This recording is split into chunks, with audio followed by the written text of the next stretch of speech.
తెలుగు రాష్ట్రాల్లో అతిపెద్ద lift manufacturer lifts ట్రై.com dealership కూడా ఇవ్వబడును. పట్టపగలు నడి రోడ్డుపై భార్య గొంతు కోసి హత్య చేశాడు భర్త. అందరూ చూస్తుండగానే ఈ దారుణానికి ఒడిగట్టాడు భర్త. ఈ దారుణమైన ఘటన కామారెడ్డి జిల్లాలో చోటు చేసుకుంది.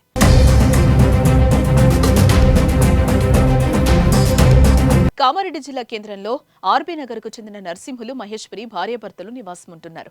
నర్సింహులు నిజాం సాగర్ చౌరస్తాలోని సులభ్ కాంప్లెక్స్ లో పనిచేస్తున్నాడు. ఇదిలా ఉంటే గత కొన్ని రోజుల నుంచి భార్యాభర్తల మధ్య గొడవలు జరుగుతున్నాయి. ఈ తరుణంలో ఇవాళ కూడా డబ్బుల విషయమై ఇద్దరి మధ్య మరోసారి గొడవ జరిగింది. దీంతో కోపంతో ఊగిపోయిన నర్సింహులు చౌరస్తా వద్ద ఉన్న మహేశ్వరిపై దాడి చేశాడు. అనంతరం వెంట తెచ్చుకున్న చాకుతో గొంతు కోశాడు. దీంతో మహేశ్వరి అక్కడికక్కడే మృతి చెందింది. ఇక భార్యను చంపిన తర్వాత కడుపును కోసుకుని ఆత్మహత్య యత్నానికి పాల్పడ్డాడు భర్త. వెంటనే నర్సింహులను జిల్లా ఆసుపత్రికి తరలించగా పరిస్థితి విషమంగా ఉండడంతో నిజామాబాద్ కు తరలించారు. సమాచారంతో ఘటనా స్థలానికి చేరుకున్న పోలీసులు కేసు నమోదు చేసుకుని దర్యాప్తు చేస్తున్నారు. నమస్కారం.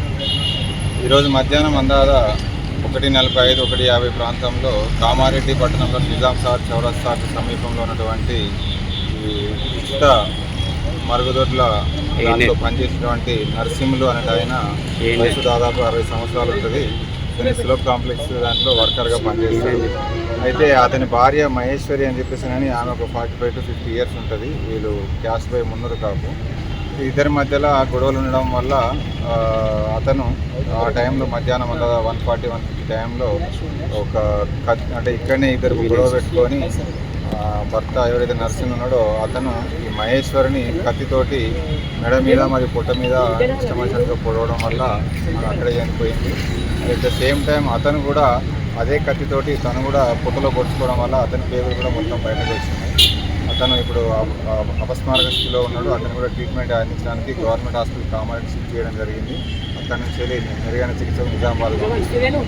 అయితే అతనితో మాట్లాడితే తెలిసింది ఏంటంటే అతను భార్యాభర్తల మధ్యలో గొడవలు ఉన్నాయని చెప్పి 10-12 సంవత్సరాల నుంచి గొడవ పడుతున్నామని అన్నాడు. అదేవిధంగా పిల్లలు కూడా ఏం లేరు, ఇద్దరే భార్యాభర్తలు ఇక్కడనే వచ్చి ఉంటారని చెప్తున్నాడు. ఆర్బీ నగర్లో కిరాయికి ఉంటుందంట. పూర్తి వివరాలు ఇంకా తెలివై కుటుంబ సభ్యులకు కూడా ఎవరు లేరని అన్నారు.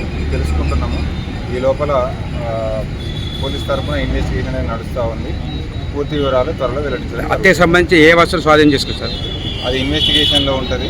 ఇన్వెస్టిగేషన్ భాగంలో ఇన్వెస్టిగేషన్ మనం కేసు దర్యాప్తు చేయాల్సిన అవసరం ఉంది. అందరూ కూడా సహకరించాలని